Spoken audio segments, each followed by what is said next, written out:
감사합니다. 오늘 예수님이 말씀하신 비유들 그 세 번째 잃어버린 두 아들의 비유라는 제목으로 함께 은혜를 나누기를 원합니다. 누가복음 15장에는 예수님께서 말씀하신 세 가지 비유가 등장합니다. 첫 번째는 잃어버린 양의 비유입니다. 그리고 두 번째는 잃어버린 드라크마, 잃어버린 동전 비유입니다. 그리고 세 번째는 바로 오늘 함께 읽은 잃어버린 아들의 비유입니다. 예수님께서 이 세 가지 비유를 말씀하신 정황은 이렇습니다. 당시 종교 지도자들, 바리새인들과 서기관들이 예수님이 세리와 죄인들을 영접하고 그들과 식사를 같이 하는 것을 못마땅하게 여겼습니다. 예수님께 적대심을 드러내고 있습니다. 그러자 예수님이 아무 설명 없이 단지 이 세 가지 비유를 들려주십니다. 그 중에 가장 의미심장한 세 번째 비유, 우리가 익히 잘 알고 있는 탕자의 비유로도 알고 있고, 그리고 잃어버린 아들의 비유로 알려져 있는 바로 그 본문을 우리가 함께 읽었습니다. 예수님 당시의 문화는 아버지가 죽으면 그 아들들이 모든 재산을 물려받았습니다. 그러나 예수님의 비유에서 작은 아들은 아버지가 죽지도 않았는데 그 유산을 요구하고 있습니다. 중동 문화권에서 아버지가 살아있을 때 아들이 유산 상속을 요구한다는 것은 아버지가 죽기를 바란다는 뜻이라고 합니다. 아버지가 살아있을 때 유산을 요구한다는 것은 아버지가 죽기를 바란다는 뜻이랍니다. 자, 이 아들은 아버지가 죽기까지 기다릴 수 없다는 것은 아버지와의 관계가 깨어질지라도 아버지가 줄 수 있는 것을 당장 받기를 원하는 마음입니다. 아버지와 관계가 깨어지는 한이 있더라도 아버지가 줄 수 있는 그 유산을 지금 당장 받기를 원한다는 것이죠. 그런데 더욱 놀라운 것은 아버지가 이 작은 아들의 요구를 들어주었다는 것입니다. 12절 말씀에 아버지가 그 살림을 각각 어떻게 주었다? 나누어 주었더니 라는 말씀에서 우리는 뭘 유추할 수 있습니까? 작은 아들만 유산을 받은 것이 아니라 큰 아들도 받았다는 것입니다. 그죠? 각각 나누어 주었더니. 여기서 우리는 하나의 의문점이 생깁니다. 이 상황에서 큰아들은 무엇을 하고 있었을까요? 여러분, 한 번도 의문이 안 들었습니까? 그냥 작은 아들에게만 초점이 맞춰져 있었어요. 이 상황에서 그럼 큰아들은 도대체 뭘 하고 있었죠? 왜 둘 사이를, 아버지와 작은 아들의 사이를 중재하지 않았을까요? 집안의 장남입니다. 큰아들입니다. 아버지와 함께 살고 있습니다. 큰아들은 아버지와 함께 그 집에 살고 있으면서도 가족 관계를 회복하려는 노력을 하지 않았습니다. 오히려 조용히 큰아들도 자신의 이익, 자신의 재산을 챙기고 있습니다. 여러분 많이 놓치셨죠? 이 부분을. 그죠? 작은 아들만 보다가. 아버지 편에서 아버지와 마음을 같이 하지도 않았고, 그리고 아버지께 무례하게 행동하는 동생을 꾸짖지도 않는 형의 모습을 발견합니다. 자, 이 두 아들의 이 유행을 통해서 짧게 관계에 대해서 한번 살펴봤으면 좋겠습니다. 먼저 작은 아들입니다. 유산을 달라고 하는 것은 아버지가 죽어버렸으면 좋겠어 라는 인간의 도리에 어긋나는 일이었습니다. 곧 이 말은 부모와 자식의 관계를 자기는 끝내도 좋다는 것입니다. 작은 아들은 쾌락과 유산에만, 물질에만, 돈에만 몰두한 나머지 아버지와의 관계에는 전혀 관심이 없습니다. 작은 아들의 행동을 우리에게 어떻게 적용할 수 있을까요? 우리에게 이 작은 아들을 적용한다면 어떻게 적용이 될 수 있습니까? 하나님의 관계보다 하나님이 주시는 물질이나 복만을 중요하게 여긴다는 것입니다. 하나님께 그 복만을 요구하고 자기 일에, 자기 이익에 몰두한다면 우리는 작은 아들의 길을 걷는 것과 다를 바가 없습니다. 물질, 일, 미래의 꿈, 성공, 안락한 삶, 이와 같은 일에만 몰두한다면 신앙의 본질인 하나님과의 관계와 하나님의 관계를 통한 그 복을 잃어버리고 말 것입니다. 우리는 어디에 살고 있습니까? 여러분 지금 어디에 살고 계십니까? 모르시겠습니까? 어디에 살고 계시는지? 이 땅에 살고 계시지 않습니까? 이 땅이 어디입니까? 미국입니까? 예. 미국입니다. 한국에도 많은 사람들이 살고 있습니다. 곧 이 말은 무슨 말이죠? 하나님이 창조한 세계에 우리는 살고 있습니다. 믿습니까? 하나님이 만드신 모든 만물 가운데 우리가 살고 있습니다. 그렇다면 하나님의 법에, 하나님의 말씀에 순종하지 않고 누리려고만 한다는 것은 곧 작은 아들이라는 것입니다. 하나님이 만드신 이 세상에 우리는 살고 있는데 하나님의 법을 따르려고 하지 않고 그냥 주신 것만 누리려고 한다면, 그것만 가지고 즐기려고만 한다면 곧 작은 아들의 모습과 다를 바가 없다는 것입니다. 교회 안에서도 그렇습니다.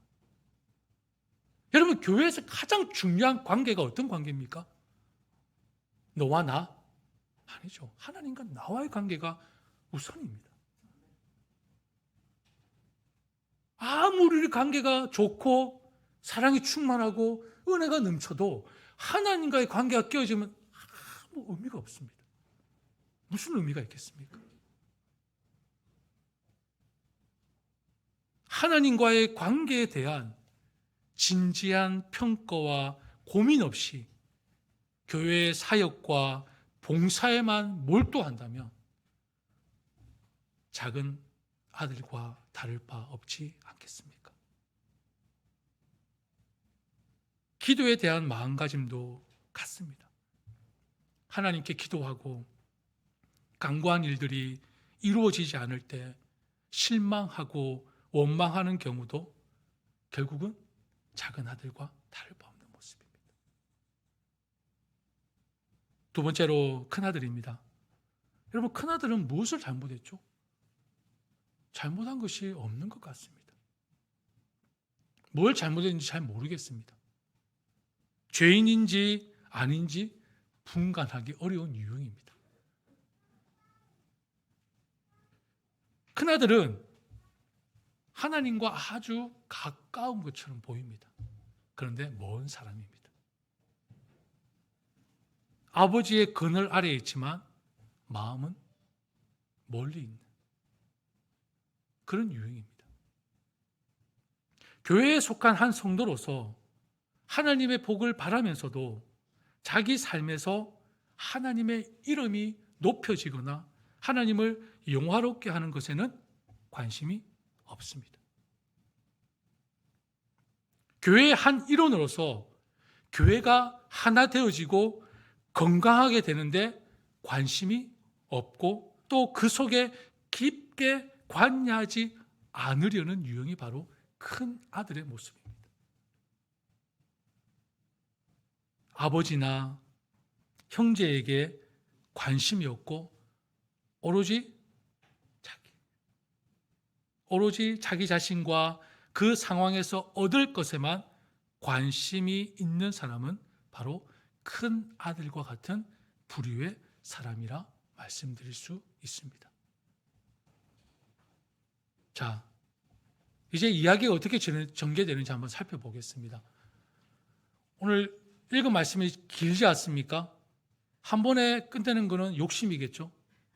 그죠? 오늘은 작은 아들을 중심으로 한번 살펴보고 다음 주에는 큰 아들을 우리가 한번 살펴보도록 하겠습니다. 자, 13절 말씀에 작은 아들이 모든 부동산과 받은 유산을 현금으로 바꾸어서 먼 나라로 떠납니다. 그리고 그곳에서 허랑방탕한 생활을 하면서 현금으로 바꾸었던 모든 재산을 다 탕진해버립니다. 날려버립니다. 작은 아들은 아버지를 떠나 자기 마음대로 살아보려고 하는 자신의 강렬한 욕망을 잘 드러내고 있습니다. 작은 아들의 모든 관심은 오로지 바로 돈에 집중되어 다른 것이 자리 잡을 수 없는 실로 안타까운 마음의 상태입니다. 오로지 돈만, 물질로, 자기가 누릴 쾌락으로 가득 차 있습니다. 그 결과가 무엇입니까? 14절에서 16절 말씀에 보면 다 없앤 후 그 나라에 크게 흉년이 들어 그가 비로소 궁핍한지라. 가서 그 나라 백성 중 한 사람에게 붙여 사니 그가 그를 들로 보내어 돼지를 치게 하였는데 그가 돼지 먹는 쥐염 열매로 배를 채우고자 하되 주는 자가 없는지라. 돼지가 먹는 쥐염 열매도 주는 자가 없다고 얘기하고 있습니다. 작은 아들은 아버지가 자신에게 물려준 이 생명 같은 재산을 합당하게 사용하지 못하고 있습니다.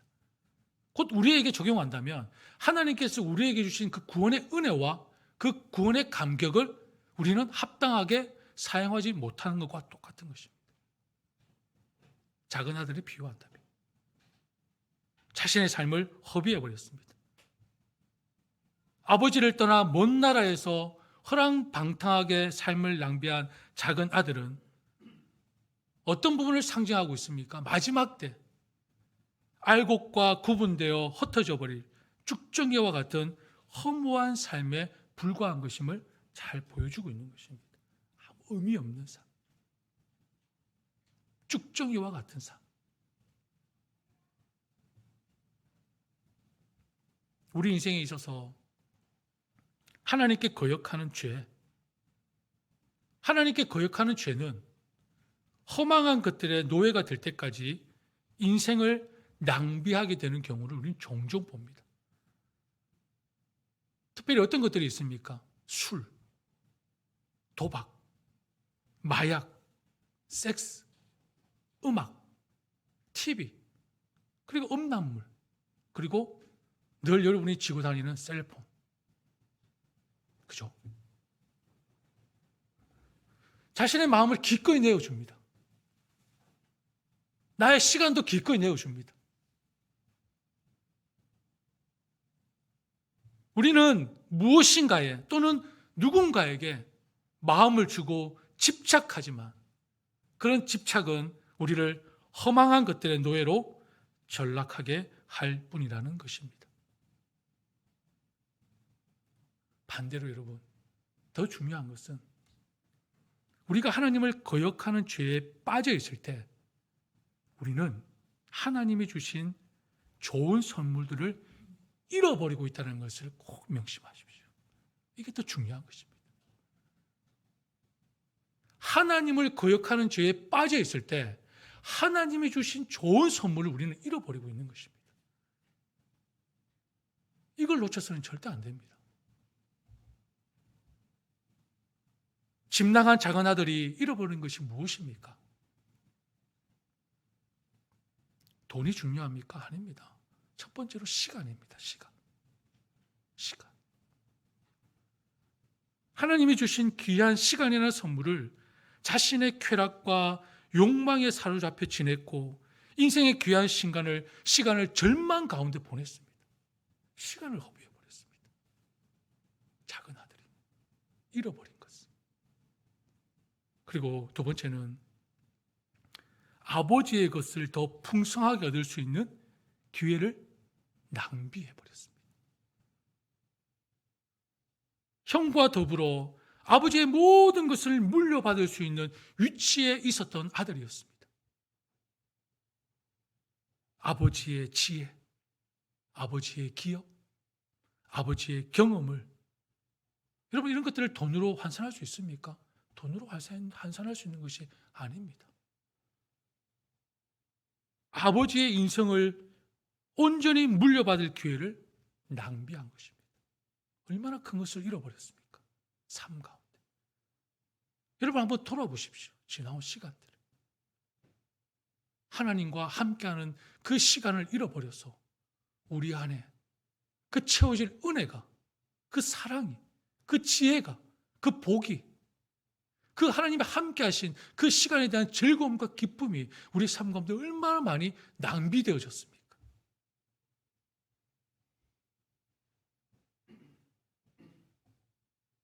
우리 인생이 똑같습니다. 눈앞에 좋게 보이는 것을 줬다가 인생의 가장 중요한 순간들을 허비하는 경우가 얼마나 많습니까?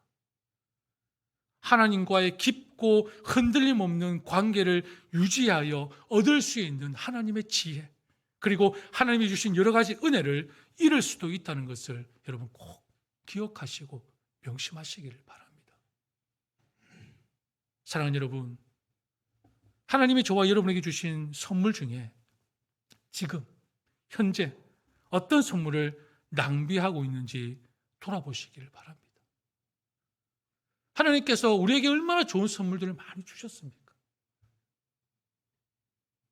근데 그것을 내 마음에 깨닫지 못하고 그 선물을 어떤 선물인지 기억도 못하고 내 시간을 낭비하고 있는지, 그런 선물이 없는지 한번 돌아보시기를 바랍니다. 그리고 여러분 바로 잡으십시오.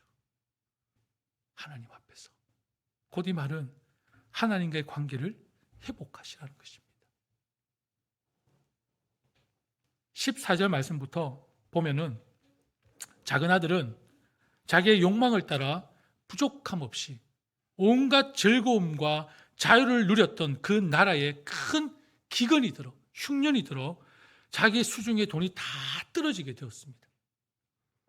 이때 작은 아들은 비로소 뭘 느꼈다고요? 궁핍함을 느꼈다고 얘기하고 있습니다. 자기의 초라함을 발견하게 된 것입니다. 여러분, 작은 아들의 궁핍의 결정적 요인이 무엇입니까? 작은 아들의 궁핍의 결정적 요인, 그 나라의 흉년입니까? 아니면 자신의 허랑방탕한 삶입니까? 자, 웨이크업. 예. 여러분, 작은 아들의 궁핍의 결정적 요인이 뭐죠? 그 나라의 흉년입니까? 아니면 자신의 허랑방탕한 삶입니까? 허랑방탕한 삶. 예. 이렇게 나와야 제가 말씀을 이을 수 있을 것 같습니다. 예. 예상한 답이었습니다. 예.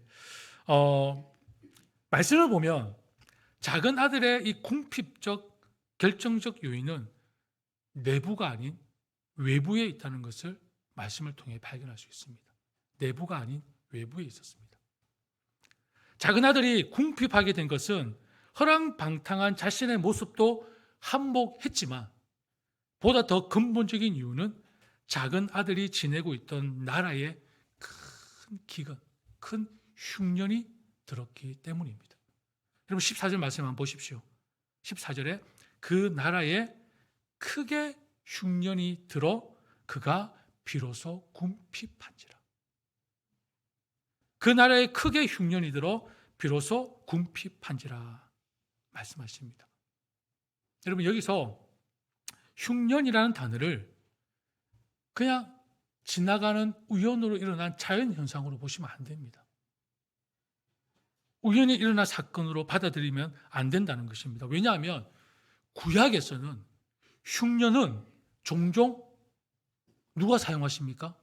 하나님이 심판하실 때, 하나님이 징벌을 주실 때에 사용하시는 것이 곧 흉년이었습니다. 그렇다면 여기는 뭐라고 되어 있죠? 크게 흉년이 들었다는 것은 바로 하나님의 능력과 관련이 있는 것입니다. 크게 흉년이 들었다는 것은.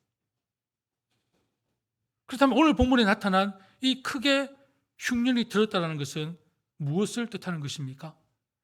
하나님이 방탕한 작은 아들을 징계하여 깨우치고 돌이키기 위해 큰 흉년을 도구로 삼으신 것입니다.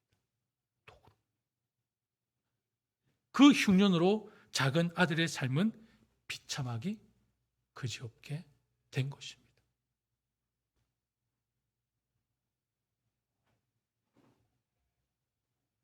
얼마나 비참해졌습니까? 돼지 치는 일을 함으로 유대 전통에서 이미 부정한 자가 되었습니다. 그리고 돼지 먹이로 배를 채우게 됨으로써 인간 이하의 비참한 상태로 전락해 버렸습니다. 안타깝게도 이렇게 나락으로 떨어지게 되니 비로소 자신의 과거를 돌아봅니다. 누구 얘기입니까? 나 얘기. 나. 이게 인간의 한계입니다. 인간의 어리석음입니다. 인간의 무지함입니다. 내 힘으로 한번 잘 살아보려고 내 힘으로, 내 생각으로, 내 경험으로 살아보면 잘 살 줄 알았는데, 잘 될 줄 알았는데 꼭 이렇게 나락으로 떨어져야 자신의 인생을 돌아보며 하나님, 이게 우리의 모습입니다. 우리의 모습. 참 열심히 살면 잘 될 줄 알았는데, 성실하게 살면 뭔가 잘 이루어질 줄 알았는데, 내 성실을 믿고, 내 인내를 믿고, 내 물질을, 내 능력을 믿고,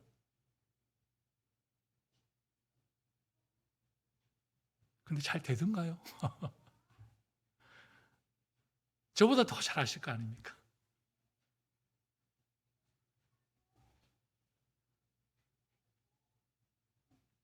아버지를 떠난 이 아들의 비참한 모습은 하나님을 떠난 죄인의 모습을 상징적으로 잘 보여주고 있습니다. 이제 이 작은 아들이 계속되는 굶주림과 비참한 삶을 해결할 수 있는 유일한 길은 무엇입니까? 이 아들의 유일한 길이 무엇입니까? 이제 사기꾼이 되는 것입니까? 강도가 되는 것입니까? 아니면 다시 한번 얼굴에 철판을 깔고 아버지께 무릎 꿇고 한 번만 더 기회를 주십시오. 남아있는 유산을 저에게 주시면 다시 한번 일어나 보겠습니다. 이걸까요? 아닙니다. 이 아들에게 유일한 길이 무엇입니까? 아버지께로 돌아가는 것.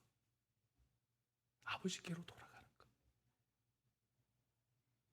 이 길밖에는 없습니다. 여러분, 이 비유의 말씀의 절정, 클라이맥스는 작은 아들이 고향으로 돌아오는 장면입니다. 20절 말씀에 보면 아버지께로 돌아가니라. 아직도 거리가 먼데 아버지가 그를 보고 측은히 여겨 달려가 목을 안고 입을 맞추니. 예수님은 아직도 거리가 먼데도 아버지가 작은 아들을 먼저 발견했다고 말씀합니다. 그럼 뭐죠? 아버지는 이제나 저제나 작은 아들이 돌아오기만을 기다리며 그 길을 매일매일 지켜보고 있었다는 것이죠. 돌아오는 아들의 모습을 발견한 아버지는 그 마음의 안타까움과 그 긍휼의 심정으로 가득 차 있었을 것입니다. 그 마음으로 작은 아들을 향해 달려갔을 것입니다. 그리고 한 번의 키스가 아닌 몇 차례 계속해서 입을 맞추었을 것입니다. 얼마나 반가웠겠습니까? 아버지는 집을 나간 아들에 대한 사랑을 마음으로뿐만 아니라 행동으로 표현하고 있습니다.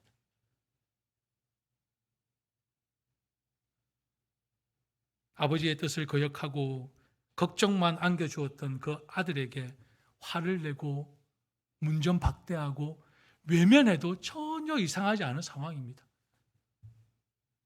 그때 딱 아들과 연을 끊고 이제 넌 내 아들이 아니야. 받아주지 않아도 전혀 이상하지 않은 상황입니다. 그런데 오늘 말씀에 등장하는 아버지는 자신의 품위도 다 내려놓고 아랑곳하지 않고 아버지가 먼저 작은 아들을 발견하고 그 아들을 향해 기쁨으로 펄쩍펄쩍 뛰어가고 있습니다. 아버지의 무조건적인 사랑과 용서가 너무나도 진하고 감격적으로 표현되어 있는 것입니다. 여러분, 이 장면에서 한번 생각해 볼까요? 나를 향한, 우리를 향한 하나님 아버지의 사랑, 그 마음을 한번 그려보시기를 바랍니다. 나를 향한 아버지의 사랑. 서방교회의 교부인 암브로시우스는 이렇게 말을 합니다. 마음속 은밀한 생각을 들으신 분이 달려오십니다. 아무리 멀리 떨어져 있어도 그분이 보시고 달려오십니다. 그분은 우리 마음을 보고 계십니다. 누군가 가로막을지라도 그분은 달려와 우리를 품에 안아 주십니다. 미리 알고 달려오시며 자비로 품에 안으시고 아버지의 사랑을 나누어 주십니다. 라고 말을 합니다. 22절 말씀에 보면 아들은 하나님과 아버지께 죄를 지었고 아버지의 아들이라 불릴 자격도 없다고 했습니다. 가족의 일원이 될 자격도, 가족의 사랑을 받을 자격도 없었습니다. 아들은 자신이 지은 죄의 무게와 깊이를 이제 느꼈습니다. 그동안 자신 때문에 아버지가 당했을 수치와 고통을 짐작하고 이제는 느끼게 되었습니다. 아들은 뼈저리게 뉘우쳤던 것입니다. 이제는 아들이라 불릴 자격이 없습니다. 그냥 종으로 저를 삼아 주십시오. 아들의 뉘우침을 우리는 발견할 수 있습니다. 이런 아들에게 아버지는 어떻게 응대합니까? 22절, 23절 말씀에 아버지는 종들에게 이르되 제일 좋은 옷을 내어다가 입히고 손에 가락지를 끼우고 발에 신을 신기라. 그리고 살찐 송아지를 끌어다가 잡으라. 우리가 먹고 즐기자. 그리고 24절 말씀에 이 내 아들은 죽었다가 다시 살아났으며 내가 잃었다가 다시 얻었노라 하니 그들이 즐거워하더라. 아멘. 사랑하는 여러분, 아버지는 돌아온 아들을 불량배나 믿음 없는 자나 종으로 여기지 않으셨습니다. 원래 있던 그 모습, 아들로 그를 품어주시고 반겨주셨습니다. 이 장면을 깊게 한번 묵상해 보시기를 바랍니다. 작은 아들이 저지른 행동을 생각해 보면 얼마나 괘씸합니까? 그 많은 재산을 탕진하고 그 아까운 시간을 허비한 아들이 얼마나 안타깝고 미웠겠습니까? 아버지의 심정으로. 그런데 아버지는 이 아들에게 한량없는 사랑을 보여주십니다. 아무것도 묻지 않으시고 그저 품으시고 안으십니다. 누가요? 우리 아버지가. 저와 여러분은 하나님 아버지의 마음을 들여다볼 수 있어야 합니다. 이 장면에서. 우리를 향한 아버지의 간절한 마음과 기대가 무엇입니까? 우리를 향한 아버지의 간절한 마음과 기대가 무엇입니까? 물질입니까? 시간입니까? 아니면 내 능력입니까? 내 재능입니까? 하나님이 우리를 향한 간절한 마음과 기대가 무엇입니까? 물질, 시간, 능력, 그것이 아니라면 도대체 뭐죠? 뭡니까? 여기서 보여주는 것은 무엇입니까? 아버지는 아들과 깨어진 관계를 회복하기를 기대하셨던 것입니다. 아들이 잃어버린 돈이 아니라, 허비한 시간이 아니라, 안타깝고 가엾지만 하나님은 깨어진 아들과의 관계를 기대하고 기다리셨다는 것입니다. 떠난 아들이 아버지의 품에 돌아오기만을 기다리는 아버지의 마음, 바로 이것이 하나님의 기대입니다. 기대. 나를 향한 하나님 아버지의 마음은 무엇일까요? 한번 생각해 보셨습니까? 지금 현재 나의 상황에서 나를 향해 간절하게 기대하고 바라는 하나님의 마음은 무엇일까요? 여러분, 이 질문 놓치지 마십시오. 이 질문을 놓치면 여러분 삶의 목적이 사라지는 것 아닙니까? 내가 어디로 가야 될지 모르는 그런 길 잃은 방황자와 같은 자의 모습이 아닙니까? 지금 현재 하늘에 계신 살아계신 하나님께서 나를 향한 간절한 마음과 기대가 무엇인지 알아야 하지 않겠습니까?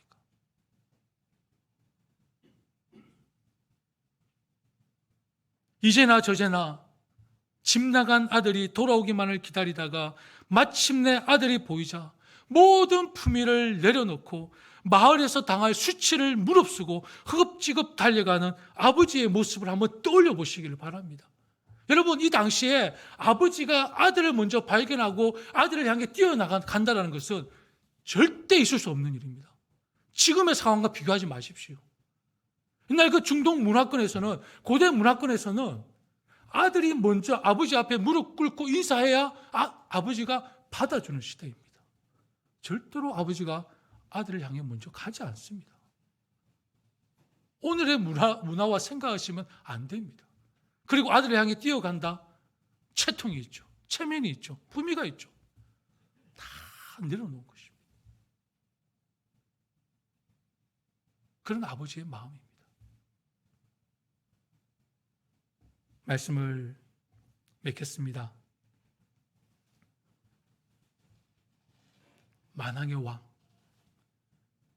만왕의 왕께서 이스라엘의 수치와 온 세상 죄를 양 어깨에 메고 십자가에 못 박히신 우리 예수님,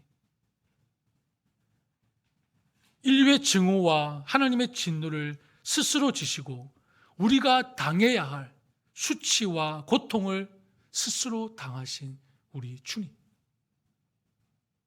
이것이 저와 여러분을 향한 아버지의 사랑이고 구원의 은총입니다. 예수님은 양팔을 벌린 채로 나를 향해 달려와 나를 끌어안으실 뿐만 아니라 이 양팔을 벌린 채로 나의 죄를 위해 대신 죽으셨습니다. 양팔을 벌린 채로.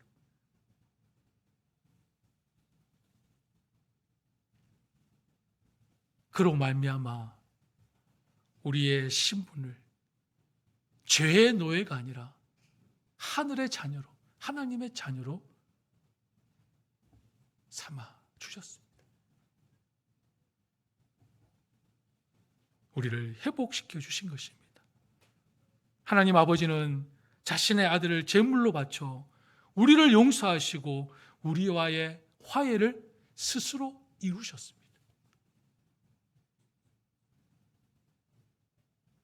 하나님께로 돌아온 우리를 조건이 있습니까? 무조건적으로 환영해 주셨고 하나님의 자녀로서의 신분을 아무 대가 없이 회복시켜 주셨습니다.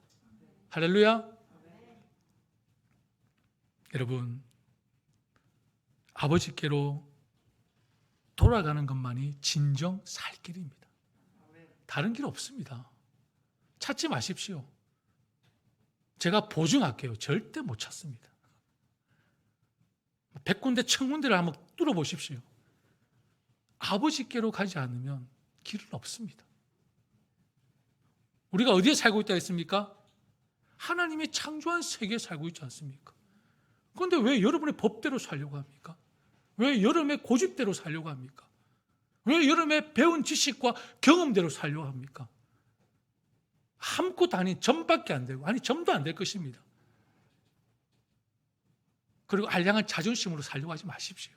저도 살아보니까요, 행복하진 않더라고요.